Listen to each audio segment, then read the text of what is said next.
नमस्कार दोस्तों, स्वागत है आप सभी का एक बार फिर से। जी हां दोस्तों, पूरे दिन की कई महत्वपूर्ण और बड़ी खबरें निकलकर सामने आ रही है। जानेंगे सभी खबरों को विस्तार से। तो दोस्तों, खबरों में आगे बढ़ने से पहले वीडियो को एक प्यार भरा लाइक जरूर कर दें और ताजा खबरों को जानने के लिए चैनल को सब्सक्राइब भी जरूर कर लें। तो देखते हैं पहली बड़ी खबर क्या निकल कर आ रही है। तो आज की पहली बड़ी खबर महाराष्ट्र से आ रही है, जिसमें बता दें कि महाराष्ट्र में वीकेंड लॉकडाउन का ऐलान। शुक्रवार रात 8 बजे से सोमवार सुबह 8 बजे तक शटडाउन, नाइट कर्फ्यू लागू। बता दें कि महाराष्ट्र में बढ़ते कोरोना के मामले को देखते हुए राज्य सरकार ने पूर्ण लॉकडाउन न लगाते हुए वीकेंड लॉकडाउन का ऐलान किया है। शुक्रवार रात 8 बजे से सोमवार सुबह 8 बजे पूर्ण लॉकडाउन का ऐलान किया गया है। वहीं पूरे महाराष्ट्र में नाइट कर्फ्यू लगा दिया गया है। बढ़ते मामले को देखते हुए लंबे समय से ये सवाल उठ रहे थे कि क्या कोरोना के बढ़ते मामलों के बाद राज्य में फिर से लॉकडाउन लगेगा। इस पर फैसला लेते हुए महाराष्ट्र सरकार ने कैबिनेट की मीटिंग के बाद ऐलान किया कि प्रदेश में 30 अप्रैल तक लॉकडाउन का ऐलान नहीं किया जाएगा, लेकिन वीकेंड लॉकडाउन लागू कर दिया गया है। बड़ी खबर उत्तर प्रदेश से आ रही है, जिसमें बता दें कि कोरोना को लेकर एक्शन में योगी सरकार। एक मरीज मिला तो 20 घर होंगे सील। बता दें कि उत्तर प्रदेश में कोरोना संक्रमितों का मिलने का सिलसिला लगातार जारी है। कोरोना संक्रमण को रोकने के लिए जहां कोरोना वैक्सीनेशन को बढ़ाया जा रहा है, वहीं लोगों को सरकार कोरोना से बचने के लिए जागरूक करती है। वहीं यूपी की योगी सरकार ने कोरोना से बचने के लिए एक बड़ा तरीका खोज निकाला है। सरकार का कहना है कि जहां भी कोरोना के एक मरीज मिलेगा, उसके आस पड़ोस के 20 घरों को कंटोनमेंट जोन घोषित कर दिया जाएगा। इस 20 घरों को सील कर दिया जाएगा, जिससे कि कोरोना आसपास के इलाके में न फैल सके। जानकारी के अनुसार उत्तर प्रदेश में कोरोना संक्रमितों की बढ़ती संख्या को देखते हुए सरकार ने कड़े नियम बनाए हैं। शहरी इलाकों में कोरोना मरीज मिलने पर तकरीबन 20 मकानों को सील कर दिया जाएगा और उसको कंटेनमेंट जोन घोषित कर दिया जाएगा। अगर एक से अधिक केस मिलते हैं तो इस पर 60 मकानों को सील कर दिया जाएगा। वहां पर जहां पर आवागमन पूरे तरीके से बंद कर दिया जाएगा, वहां के लोगों को 14 दिन तक ऐसी स्थिति में ही रहना पड़ेगा। तो अगली बड़ी खबर बंगाल इलेक्शन के हवाले से आ रही है, जिसमें बता दें कि भाजपा पर फिर बरसी ममता बनर्जी। बोली बंगाल पर कब्जा करने की कोशिश में गुजराती। बता दें कि पश्चिम बंगाल विधानसभा चुनाव 2021 के 2 चरणों के मतदान हो चुके हैं। अगले चरण के चुनाव से पहले तृणमूल कांग्रेस समेत सभी राजनीतिक पार्टियों ने वोटर्स को लुभाने के लिए अपनी पूरी ताकत झोंक दी है। एक दूसरे पर आरोप प्रत्यारोप लगाने का दौर जारी है। पश्चिम बंगाल की मुख्यमंत्री और टीएमसी की मुखिया ममता बनर्जी ताबड़तोड़ रैलियां कर रही हैं। इस दौर में आज ममता बनर्जी ने हावड़ा में चुनावी सभा को संबोधित किया, जहां वो एक बार फिर से भारतीय जनता पार्टी और प्रधानमंत्री नरेंद्र मोदी पर जमकर बरसी। ममता ने कहा कि मोदी सिंडिकेट 1 और अमित शाह सिंडिकेट 2 हैं। ये दोनों अभिषेक, सुदीप और स्टालिन की बेटी के घर पर जांच एजेंसियों को भेज रहे हैं। ये लोग लगातार पुलिस अधिकारियों को बदल रहे हैं। ममता इतना पर ही नहीं रुकी, उन्होंने एक बार फिर से उत्तर प्रदेश और बिहार के लोगों के लिए विवादित बयान दे दिया। ममता बनर्जी ने भाजपा पर हमला बोलने के साथ ही प्रधानमंत्री नरेंद्र मोदी, गृह मंत्री अमित शाह पर हमला बोला। ममता ने कहा कि गुजरात के लोग बंगाल पर कब्जा करने की कोशिश में लगे हैं। उन्होंने कहा कि ये लोग यूपी बिहार के से गुंडे भेज रहे हैं। उन्होंने कहा कि हम बंगाल को गुजरात बनने नहीं देंगे। उन्होंने कहा कि भाजपा के लोग बंगाल में सांप्रदायिक अशांति फैलाने में जुटे हैं। उन्होंने कहा कि भाजपा किसानों को पैसा देने की बातें करती है। मैंने केंद्र को लाभार्थी किसानों की पूरी सूची भेजी थी, लेकिन उनकी तरफ से बंगाल के किसानों को कोई भेजा गया। गौरतलब है कि पश्चिम बंगाल में तीसरे चरण के मतदान के लिए आज चुनाव प्रचार खत्म होने जा रहा है। तो बंगाल चुनाव के बारे में आप क्या सोचते हैं? कौन सी पार्टी इस बार सरकार बनती दिख रही है? आप अपने सुझाव हमें कमेंट करके जरूर बताएं। बढ़ते अगली बड़ी खबर की ओर। तो अगली बड़ी खबर में बता दें कि कोलकाता पहुंची जया बच्चन। बाबुल सुप्रियो को टक्कर दे रहे टीएमसी कैंडिडेट के लिए मांगेंगी वोट। बता दें कि विधानसभा चुनाव के लिए पूरा दमखम झोंक रही मुख्यमंत्री ममता बनर्जी के प्रचार में दम भरने अभिनेत्री और समाजवादी पार्टी सांसद जया बच्चन बंगाल जा चुकी हैं। टीएमसी के स्टार प्रचारकों में शामिल जया बच्चन बंगाली मूल के जरिए वोटरों को लुभाएंगी। जया बच्चन रविवार को देर शाम कोलकाता पहुंची। सोमवार को वो हाई प्रोफाइल टॉलीगंज से 3 बार के एमएलए अनूप विश्वास के लिए प्रचार करेंगी। टॉलीगंज सीट इस बार बीजेपी नेता और केंद्रीय मंत्री बाबुल सुप्रियो के मैदान में उतरने से चर्चा में है। बंगाली सिनेमा के गढ़ टॉलीवुड के रूप में अपनी पहचान रखने वाले इस क्षेत्र से बीजेपी ने बाबुल सुप्रियो को उतारकर दाव चला है। यही वजह है कि टीएमसी ने प्रचार के लिए यहां से फिल्मी हस्ती की जया बच्चन को प्रचार के लिए उतारा है। इसके साथ ही जया के बंगाली मूल का भी टीएमसी को फायदा उठाना चाहती है। जया बच्चन का टीएमसी नेता के उस प्लान का भी हिस्सा है जिसमें उन्होंने सभी विरोधी दलों का एक संयुक्त मोर्चा बनाकर बीजेपी से लड़ने की अपील की थी। हाल ही में ममता बनर्जी ने प्रमुख विपक्षी पार्टियों को इसके लिए पत्र भी लिखा है।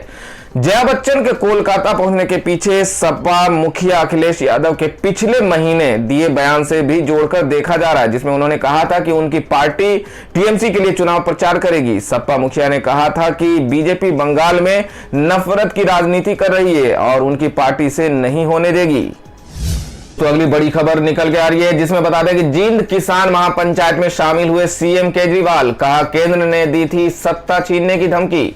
बता दें कि पिछले 4 महीनों से किसानों का आंदोलन जारी है। किसानों ने साफ कर दिया है कि जब तक केंद्र सरकार नए कानूनों को वापस नहीं लेती तब तक वो दिल्ली बॉर्डर से नहीं हटेंगे। इस बीच किसानों ने हरियाणा के जींद में महापंचायत की, जिसमें दिल्ली के मुख्यमंत्री अरविंद केजरीवाल भी पहुंचे, जहां उन्होंने मोदी सरकार पर जमकर हमला बोला, साथ ही केंद्र से नए कानूनों को वापस लेने की मांग की।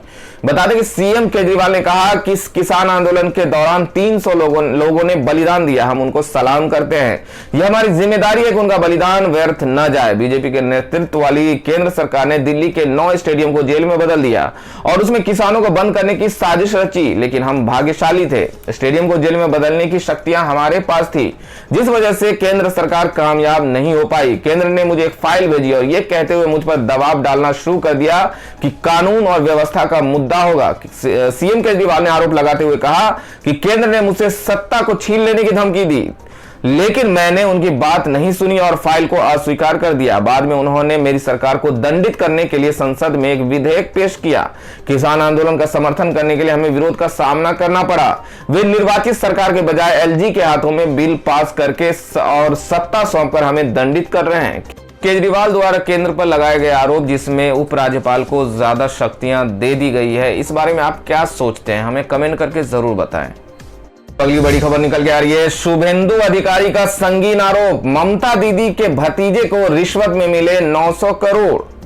बता दें कि पश्चिम बंगाल विधानसभा चुनाव के लिए 6 अप्रैल को तीसरे चरण की वोटिंग होनी है। इससे पहले बीजेपी ने सीएम ममता बनर्जी के भतीजे अभिषेक बनर्जी पर संगीन आरोप लगाया है। टीएमसी ने बीजेपी में शामिल हुए शुभेंदु अधिकारी, दिनेश त्रिवेदी और बीजेपी के केंद्रीय सह प्रभारी अरविंद मेनन ने आरोप लगाया है कि अभिषेक बनर्जी तस्करी को बढ़ावा देते रहे हैं। शुभेंदु अधिकारी ने कहा कि अभिषेक बनर्जी को तस्करी के आरोपी विनय मिश्रा ने 900 करोड़ रुपए दिए हैं। प्रेस कॉन्फ्रेंस के माध्यम से शुभेंदु अधिकारी ने कहा कि कोयला घोटाले में सीएम ममता बनर्जी और राज्य सरकार की भूमिका साबित हो गई है।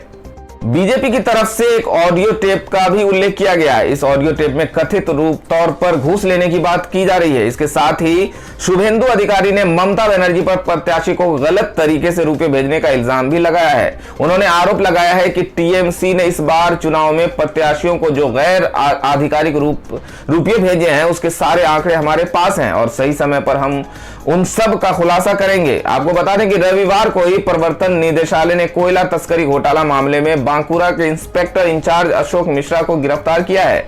सूत्रों से मिली जानकारी के मुताबिक अशोक मिश्रा टीएमसी के युवा नेता विनय मिश्रा के करीबी हैं। विनय मिश्रा कोयले और मवेशियों की तस्करी मामले में आरोपी हैं। विनय मिश्रा आरोपी बनाए जाने के बाद से फरार हैं।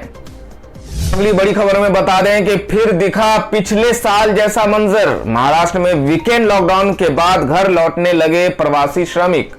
बता दें कि महाराष्ट्र सरकार ने कोरोना के बढ़ते मामलों को देखते हुए एक बड़ा कदम उठाया। मंत्रिमंडल की बैठक के बाद राज्य में वीकेंड पर लॉकडाउन लागू किया गया है। वीकेंड पर लॉकडाउन लागू घोषणा के साथ ही महाराष्ट्र में मुंबई में रहने वाले प्रवासी श्रमिक अपने मूल स्थानों पर लौटने लगे हैं।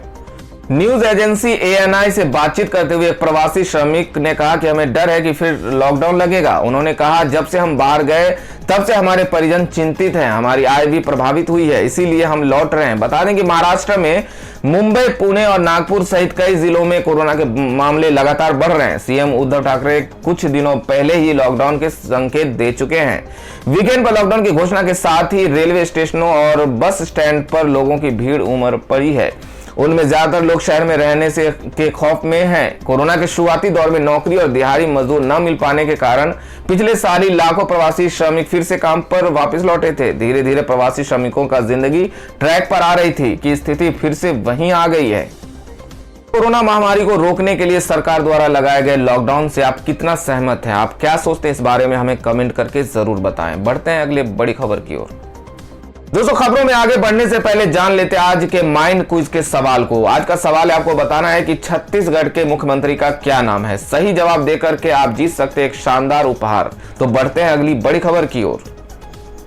अगली बड़ी खबर में फिल्म अभिनेता कमल हसन का एक बड़ा बयान सामने आया है, जिसमें उन्होंने कहा कि सिनेमा राजनीतिक करियर में बाधा बनता है तो मैं उसे छोड़ दूंगा। बता दें कि अभिनय से राजनीति के क्षेत्र में आए और मक्कल निधि मयम के संस्थापक कमल हसन ने रविवार को अपनी राजनीति को जन सेवा का माध्यम करार देते हुए कहा कि यदि सिनेमा उनके राजनीतिक करियर में बाधा बनता है तो वो उसे छोड़ने को तैयार है। उन्होंने कहा कि यदि वे मेरे राजनीतिक करियर में बाधा बनती है तो मैं अपनी मौजूदा फिल्मों को पूरा करने के बाद सिनेमा छोड़ दूंगा। उन्होंने कहा कि राजनीति में उनका आना ऐतिहासिक है, क्योंकि वो उन 30% लोगों में से हैं जो राजनीति से बिल्कुल दूर रहे हैं। उन्होंने कहा कि दिवंगत मुख्यमंत्री एमजी रामचंद्रन ने बतौर विधायक अपने आदर्शों का प्रचार करने एवं जन सेवा के अपने लक्ष्य को हासिल करने के लिए कई फिल्मों में अभिनय किया था। हसन ने कहा कि यदि सिनेमा बाधा बन रहा है तो वो जनसेवा की खातिर उसे छोड़ देंगे। उन्होंने कहा कि उनके कई साथी उम्मीदवार कहते हैं कि वो राजनीति से गायब हो जाएंगे और फिर से सिनेमा में आ जाएंगे। उन्होंने कहा कि हम देखते हैं कि कौन गायब होगा, ये तो जनता को तय करना है। उन्होंने कहा कि उन्हें कुछ वर्गों से धमकियां मिली हैं, हालांकि उन्होंने इसे स्पष्ट करने से इनकार कर दिया। दोस्तों, अगली बड़ी खबर बॉलीवुड से आ रही है, जिसमें बता दें कि सख्त हुए महाराष्ट्र में फिल्मों की शूटिंग के नियम। वीकेंड लॉकडाउन से प्रभावित होगी फिल्मों की कमाई। बता दें कि महाराष्ट्र में फिल्म इंडस्ट्री कोरोना महामारी की दूसरी लहर की चपेट में आने के बाद से बैकफुट पर है। सिनेमा हॉल को 50% की क्षमता के साथ खोलने की अनुमति के बाद नाइट कर्फ्यू के चलते नाइट शो भी रद्द हो गए थे।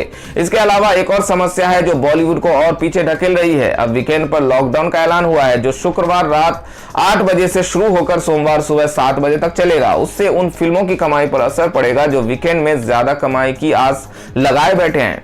इसके साथ ही राज्य सरकार ने फिल्म और टीवी इंडस्ट्री को वीकेंड में काम जारी रखने की अनुमति दी है, लेकिन अब से सभी शूटिंग 33% क्रू मेंबर्स के साथ ही करनी होगी।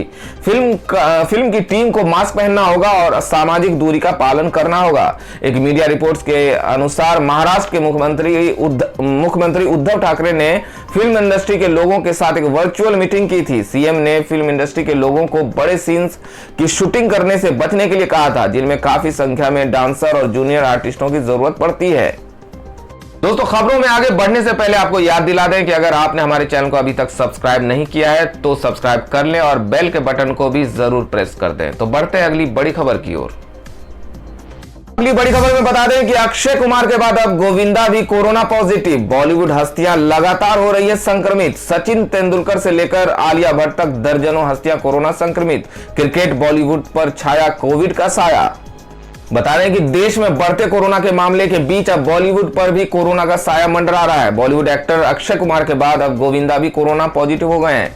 उन्होंने एहतियात बरतते हुए खुद को क्वारंटाइन कर लिया है और उनका मेडिकल ट्रीटमेंट चल रहा है। गोविंदा के प्रवक्ता ने उनकी स्वास्थ्य की जानकारी देते हुए बताया कि काफी सावधानी के बाद भी गोविंदा कोरोना संक्रमित हो गए। उनमें कोरोना के हल्के लक्षण है और वो अभी होम क्वारंटाइन है। गोविंदा की पत्नी सुनीता आहूजा ने गोविंदा के संपर्क में आए हुए सभी लोगों से अपना कोरोना टेस्ट करवाने का आग्रह किया है। गोविंदा ने जल्द ही स्वस्थ होने के लिए अपने फैंस, दोस्तों और शुभ चिंतकों से आशीर्वाद मांगा है। बता दें कि गोविंदा के पहले आज ही अक्षय कुमार भी कोरोना रिपोर्ट भी पॉजिटिव आई है। उन्होंने भी खुद को क्वारंटाइन कर लिया है। अक्षय कुमार ने अपने ट्वीट में लिखा है कि आप सभी को मैं ये जानकारी देना चाहता हूँ कि आज सुबह मेरी कोविड-19 की रिपोर्ट पॉजिटिव आई है। सभी प्रोटोकॉल्स का पालन करते हुए मैंने खुद को आइसोलेट कर लिया है। कोरोना संक्रमण की दूसरी लहर का प्रकोप महाराष्ट्र में बढ़ता जा रहा है। आम लोगों के बाद अब इसकी चपेट में क्रिकेटर, अभिनेता, राजनेता भी आने लगे हैं। अक्षय कुमार, सचिन तेंदुलकर, आलिया भट्ट, कार्तिक आर्यन, परेश रावल, रॉबर्ट बाड्रा, आमिर खान जैसे कई दिग्गज इस कोरोना की लड़ाई लड़ रहे हैं। अगली खबर में जान लेते हैं आज के सोने चांदी का ताजा भाव, जिसमें बता दें कि खुशखबरी है, जिसमें बता दें 17,000 से अधिक सस्ता होगा सोना। खरीदारी से पहले जान ले आज का ताजा भाव। सोने की कीमत के लिहाज से साल 2021 कुछ खास नहीं रहा। पहले के शुरुआती महीनों में सोने की कीमत में लगातार गिरावट जारी रही। इस साल सोना 5500 रुपए के करीब गिर चुका है, जबकि सिर्फ मार्च महीने में सोने की कीमत में 1300 रुपए की गिरावट आई है। हालांकि अप्रैल की शुरुआत के साथ ही गोल्ड की कीमत में सुधार दिखने लगा। इस महीने में सोना तेजी से ऊपर चढ़ रहा है। ताजा कीमत की बात करें तो 24 कैरेट शुद्धता वाले सोने का भाव 45,000 रुपए प्रति 10 ग्राम के करीब पहुंच गई है। आपको बता दें कि वेडिंग सीजन की शुरुआत होने वाली है। शादियों के मौसम आने से पहले सोने की कीमत में रौनक लौट आई है। वर्तमान में 24 कैरेट वाला सोना 44,701 रुपए प्रति 10 ग्राम पर बिक रहा है, तो वहीं चांदी की कीमत 63,256 रुपए प्रति किलोग्राम के पास पहुंच गया है। अगली खबर में जान लेते हैं आज के मौसम समाचार को। बता दें कि पश्चिमी विक्षोभ फिर सक्रिय, देश के कई राज्यों में बारिश की आशंका, अलर्ट जारी। बता दें कि देश के कई हिस्सों में अभी से ही भीषण गर्मी पड़ रही है। भारतीय मौसम विभाग ने अपने ताजा अपडेट में कहा है कि एक बार फिर से देश में पश्चिमी विक्षोभ सक्रिय हो रहा है, जिसके कारण देश के कई इलाकों में बारिश होने की आशंका है, जिससे तापमान में गिरावट हो सकती है। विभाग ने कहा है कि हिमाचल, उत्तराखंड और कश्मीर में बारिश होने की संभावना है, तो वहीं बूंदाबूंदी से नॉर्थ ईस्ट भी बच नहीं पाएगा। उसने कहा है कि असम, मिजोरम, मेघालय, मिजोरम में हल्की से मध्यम बारिश के आसार बने हुए हैं। मौसम विभाग ने कहा कि राजस्थान के कुछ इलाकों में धूल भरी आंधी आ सकती है, जबकि दिल्ली में भी मौसम साफ रहेगा और यहां भी तापमान में बढ़ोतरी रहेगी। विभाग ने कहा कि दिल्ली में पारा 37 डिग्री का आंकड़ा छू सकता है। तो दोस्तों, ये थी अब तक की सभी बड़ी खबरों की अपडेट्स। टुडे ब्रेकिंग न्यूज और लेटेस्ट खबरों को देखने के लिए हमारे चैनल को सब्सक्राइब जरूर कर लें। वीडियो लाइक और शेयर जरूर कर दें अपने दोस्तों और रिलेटिव्स के साथ। तो दोस्तों, आपसे फिर मिलेंगे काम की खबरों और सरकारी योजनाओं की एक और नई वीडियो के साथ। तब तक के लिए धन्यवाद दोस्तों।